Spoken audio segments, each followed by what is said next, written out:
Momento de reflexão. Oremos ao Senhor. Nosso Deus e nosso Pai, gratos estamos a Ti por essa oportunidade, por esse domingo, de estarmos novamente aqui para podermos falar da Tua Palavra. Nos abençoe e nos ilumine através do Teu Santo Espírito. Nós te pedimos em nome de Jesus, Teu Filho. Amém. Amém.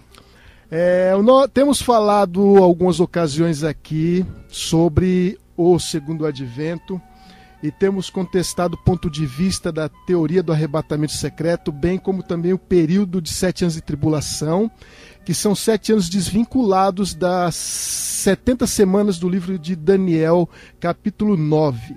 Temos falado um pouco sobre isto, mas hoje o tema de hoje são verdades comparadas sobre a vinda de Jesus. Vou repetir. O tema de hoje é verdades comparadas sobre a segunda vinda de Jesus.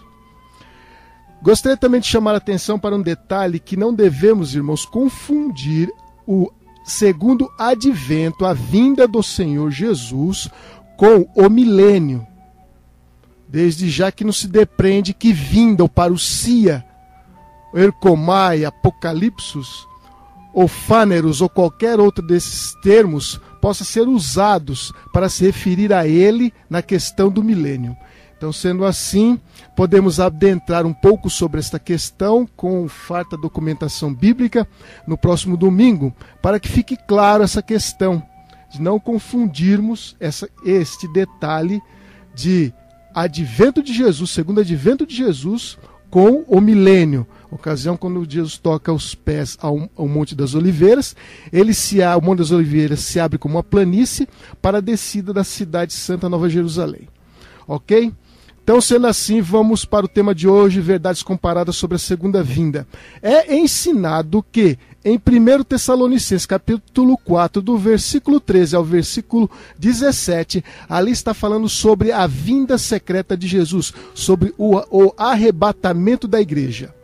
Por sua vez, a vinda visível de Jesus, segundo ensina a teologia dispensacionalista, se encontra em Mateus 24, versículos 30 a 31.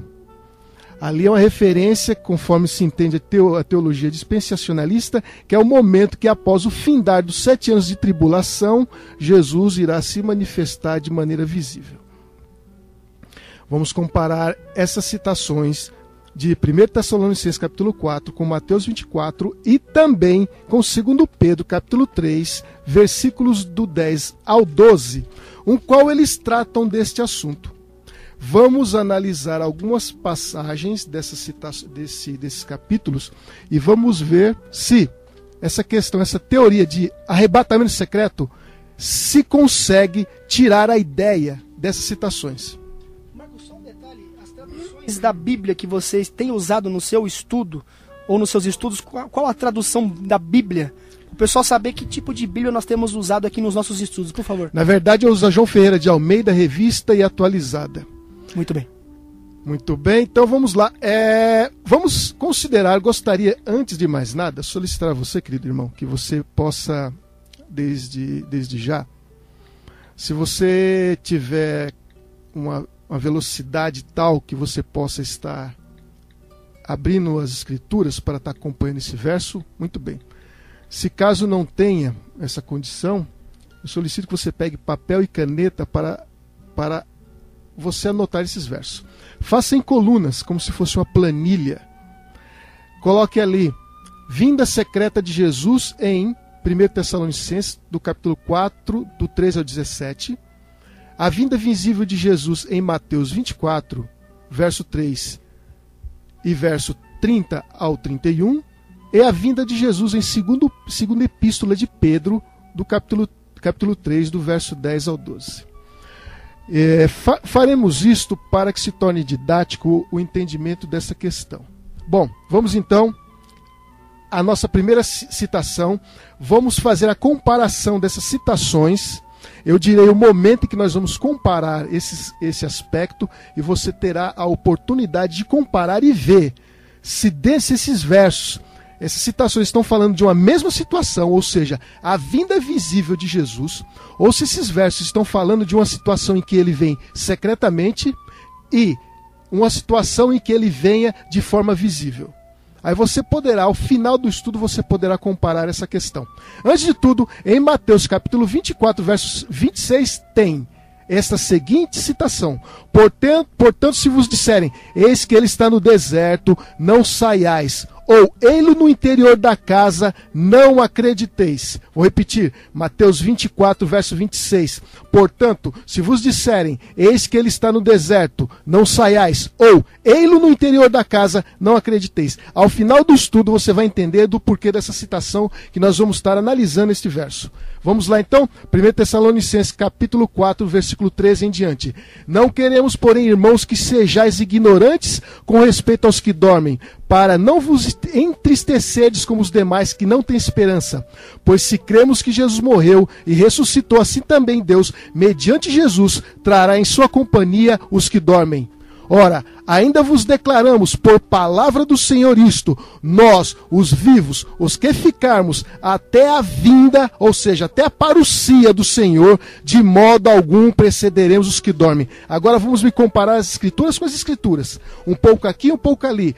Pega na sua mesma Bíblia. Eu estou em 1 Tessalonicenses, capítulo 4, verso 15. Vamos comparar o verso 15 de 1 Tessalonicenses capítulo 4 com Mateus 24 verso 3, e vamos ler lá o que consta. Mateus 24 verso 3 lá diz: no Monte das Oliveiras achava-se Jesus assentado, quando se aproximaram dele os discípulos em particular e lhe pediram: dize-nos quando sucederão estas coisas e que sinal haverá da tua vinda, ou seja, que sinal haverá da tua parousia e da consumação do século. Agora, em 2 Pedro, Epístola de Pedro, 2 Pedro, capítulo 3, verso 12, vamos ler lá. Esperando e apressando a vinda, ou seja, esperando e apressando a parousia do dia de Deus, por causa do qual os céus incendiados serão desfeitos e os elementos abrasados se derreterão. Eu acabei de ler agora 1 Tessalonicenses capítulo 4, versículo 15. Li também Mateus 24, verso 3. Li também 2ª Epístola de Pedro, capítulo 3, verso 12. Em todas essas citações que aqui consta, a palavra vinda, em todas elas, a palavra é parousia. E foi já muitas vezes declarado aqui, foi falado que parousia jamais carrega o sentido de algo secreto, jamais carrega o sentido de algo privado, jamais carrega o sentido de algo oculto, mas muito pelo contrário, carrega o sentido de algo público, de algo tornado notório, de algo tornado visível, de algo tornado presente, não presente de maneira oculta, mas presente de uma forma que se possa perceber. Sendo assim, as citações que se usa para a vinda, em dizer que é um arrebatamento secreto, porque o termo que é usado lá, em vinda, significa no sentido de que é uma coisa secreta, pelo visto, isso não era compartilhado pelos apóstolos. Não era compartilhado por Mateus, também não era compartilhado por Pedro. Por quê? Pedro diz: esperando e apressando a vinda do dia de Deus, por causa do qual os céus incendiados serão desfeitos e os elementos abrasados se derreterão. Na vinda do Senhor, esses portentos acontecerão. Agora eu pergunto, é possível tal coisa acontecer de maneira secreta? O mundo sendo incendiado, os céus sendo incendiados, com a vinda do Senhor Jesus, e ninguém perceber? Em que espaço nós encontramos aqui, nessas citações, para crermos numa vinda secreta? Quando a palavra parousia, que significa vinda na nossa língua portuguesa, todas essa citação, ela se encontra nesses dois versos que eu li após a citação de 1 Tessalonicenses capítulo 4, versículo 15. Agora no versículo 16 de 1 Tessalonicenses capítulo 4, lá diz: porquanto o Senhor mesmo, dada a sua palavra de ordem, ouvida a voz do arcanjo e ressoada a trombeta de Deus. Paremos por aí. Notemos, ressoada a trombeta de Deus. Em Mateus 24, verso 31, temos: e ele enviará os seus anjos com grande clangor de trombeta. Pedro diz, 2 Pedro 3, verso 10, lá tem: virá entretanto como ladrão o dia do Senhor, no qual os céus passarão com estrepitoso estrondo. É um momento silencioso ou um momento barulhento, a vinda do Senhor Jesus? Dando continuidade, em 1 Tessalonicenses 4, versículo 17, lá diz: depois nós, os vivos, os que ficarmos, seremos arrebatados juntamente com ele entre nuvens, para o encontro com o Senhor nos ares. Notemos, juntamente com ele, nós seremos arrebatados, juntamente com quem em nuvens? Mateus 24, verso 30 diz: então aparecerá no céu o sinal do Filho do Homem, todos os povos da terra se lamentarão e verão o Filho do Homem vindo sobre as nuvens do céu. É o mesmo momento ou não é? Só que em Mateus diz que a vinda é visível.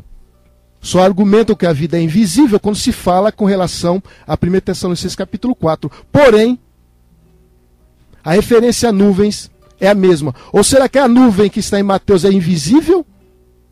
É visível? Desculpa dizer. É visível e a nuvem que está em 1 Tessalonicenses 4 é invisível? Ou é a mesma nuvem que está se falando? Outro ponto também que é importante destacar aqui. Essa questão da invisibilidade ou a vinda secreta de Jesus é apenas uma teoria engenhosamente forjada para dar suporte a uma escatologia que não tem sentido. Uma escatologia que força o texto bíblico para que ele diga aquilo que o texto bíblico não diz. A pergunta é, meu irmão, você ficará com a Bíblia ou com fábulas e teorias de homem? Você ficará com a Bíblia ou com fantasias que beira mais a filmes de ficção de Hollywood? Você fica com a Bíblia ou com teorias espúrias que têm aparência de erudição bíblica? Dando continuidade a esse tema, Paulo, em 1 Tessalonicenses, nós lemos Tessalonicenses, 1 Tessalonicenses capítulo 4, em 1 Tessalonicenses capítulo 5, no verso 2 e 4, vamos ler, acompanhe comigo. Pois vós mesmos estáis inteirados com precisão, observe o que Paulo diz, pois vós mesmos estáis inteirados com precisão de que o dia do Senhor vem como ladrão de noite. Observe o que Paulo está dizendo. Agora vamos ler o verso 4 do capítulo 5 de 1 Tessalonicenses. Lá diz: mas vós, irmãos, não estáis em trevas. Observe o que Paulo diz. Mas vós, irmãos, não estáis em trevas, para que esse dia, como ladrão, vos apanhe de surpresa. Note, para que este dia que vem como ladrão não vos apanhe de surpresa. Isso aqui está indicando que a questão que eu quero levantar com você é o seguinte: a menção a ladrão aqui não se refere a algo secreto, mas ao elemento surpresa. Não há nada de secreto com a vinda de um ladrão. Porém, se nos mantermos vigilantes, não seremos surpreendidos. Ok? Se nos mantermos vigilantes, nós não seremos surpreendidos. Veja, eis que o dia do Senhor vem como ladrão. Em Mateus 24, aquele mesmo Mateus 24 que fala que o Senhor Jesus vai vir de maneira visível, e isto é fato, é visível, que todo mundo vai ver. Gostaria depois que o irmão Demilson lesse uma passagem para nós, que se encontra no livro de Mateus, que é justamente aquela citação que diz assim, que todas as tribos verão, as tribos da terra poderão vir a Jesus. Irmão Demilson, por gentileza, o irmão poderia encontrar para nós essa citação? Pois bem, e a paz de Cristo a todos os nossos queridos e sapientes ouvintes. Bom, a passagem vem de Jesus Cristo e encontra-se em Mateus 24, versículos 30 e 31. Mateus 24, 30 e 31. Então aparecerá no céu o sinal do Filho do Homem, e todos os povos da terra se lamentarão e verão, todos os povos, ou todas as tribos, ou todas as nações, se lamentarão e verão o Filho do Homem vindo sobre as nuvens do céu com poder e grande glória. E ele enviará os seus anjos com grande clangor de trombeta, os quais se juntarão os seus escolhidos desde os quatro ventos, de uma a outra extremidade dos céus. Vejamos, Paulo, após a suposta vinda secreta, que alguns teólogos defendem, que se encontra em 1 Tessalonicenses capítulo 4, nós demonstramos que vinda ali, a mesma vinda que é parousia, que está no suposto arrebatamento secreto que consta em Tessalonicenses, ela se repete novamente em Mateus. A mesma vinda ali, parousia, a mesma palavra, que por sinal é a mesma palavra vinda que Pedro usa quando ele disse que os céus, os elementos abrasados, é a mesma palavra, é a mesma situação. E Mateus ainda acrescenta um detalhe, que será, todas as tribos do mundo verão e lamentarão. Onde há espaço aqui, querido irmão, para um arrebatamento secreto? Aí Paulo entra em 1 Tessalonicenses 5, verso 2, e Paulo afirma de maneira clara que o dia do Senhor vem como ladrão de noite, versículo 2.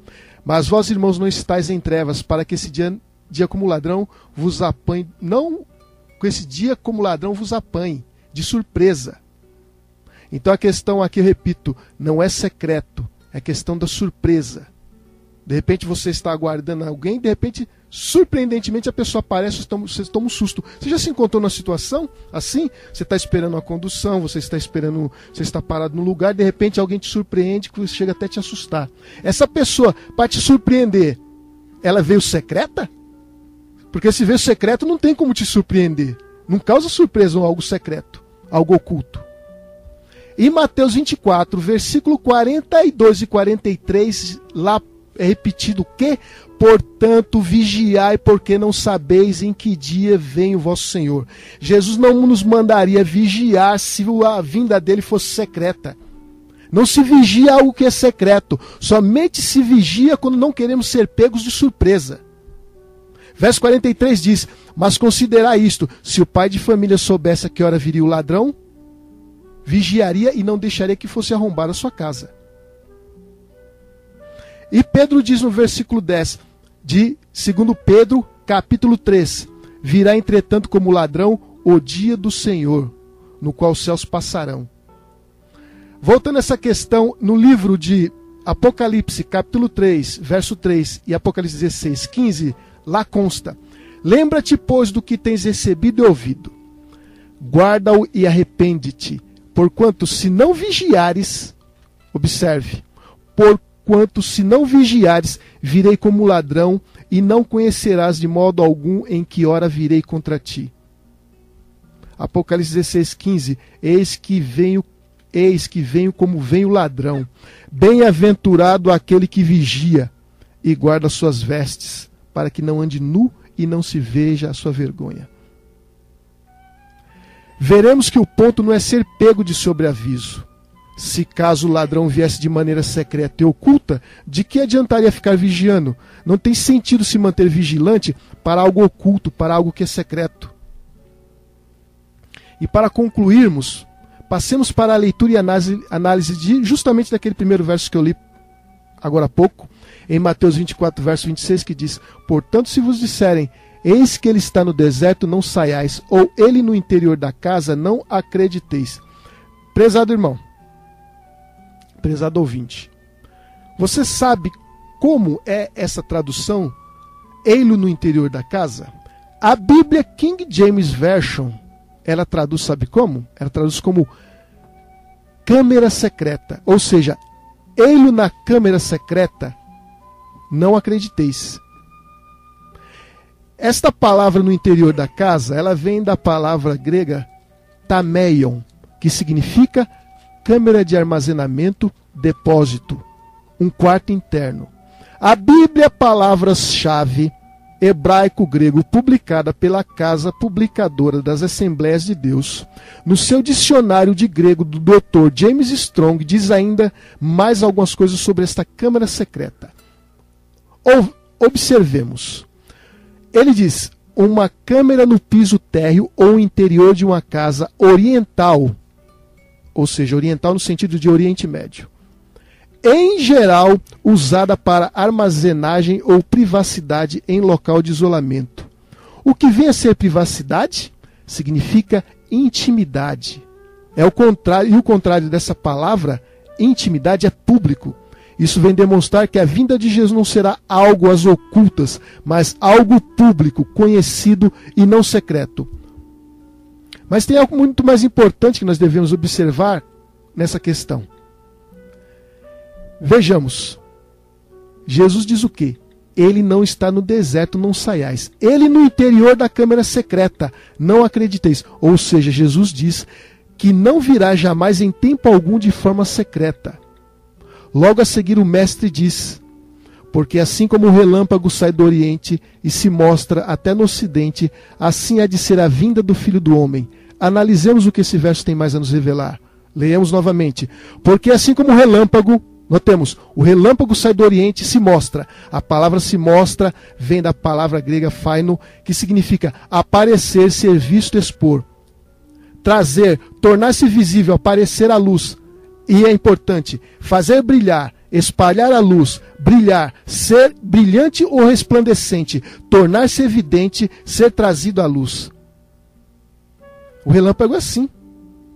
E ele vai veja só, do Oriente até o Ocidente. E o texto continua dizendo, assim há de ser a vinda, ou seja, assim haverá de ser a parousia do Filho do Homem. O relâmpago corta os céus, ele brilha de um ponto a outro. Ele é visível de leste a oeste. O que há de secreto quando o relâmpago corta os céus? E detalhe, o relâmpago é uma descarga elétrica. Quando isso ocorre, o que vem em seguida? O que vem em seguida ao relâmpago? Vem o trovão. Existe algo de secreto num trovão? É um trovão que não se escuta? É um trovão que não se ouve?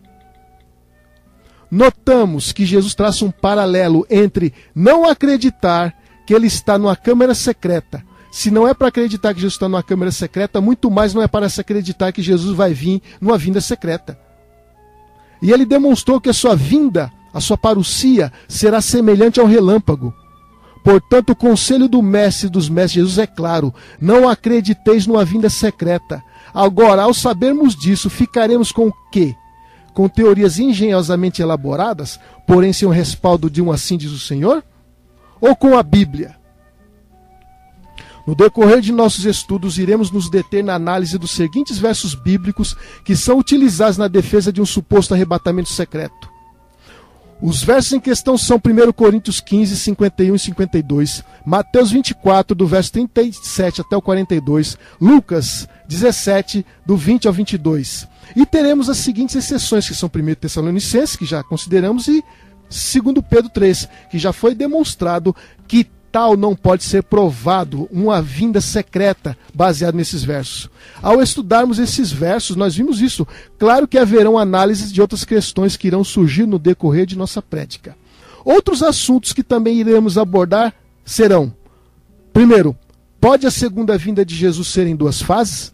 Uma secreta e outra visível? Os crentes passarão pela grande tribulação, sim ou não? Haverá dispensação da graça no período de 7 anos, pois haverá uma segunda chance, conforme dizem. Ressurreição secreta ou visível? Haverá uma segunda chance? Deus tem um propósito para Israel e um propósito para a igreja? O anticristo já está entre nós ou ainda virá? E um assunto que é importante: a origem católica jesuítica do período de 7 anos de tribulação e o anticristo. E algumas coisas sobre John Nelson Darby, pai do dispensacionalismo. E por último, as semelhanças entre a vinda secreta e a doutrina da presença invisível de Cristo das Testemunhas de Jeová. Seria bom também, Marcos, você explicar o texto de Apocalipse capítulo 3, versículo 10. Porque guardaste a palavra da minha perseverança, também eu te guardarei no dia da aprovação. Exato. Ok. Eu sou Marcos Alves e este é o seu programa A Verdade para o Tempo do Fim. Tenham uma boa tarde e fiquem com Deus.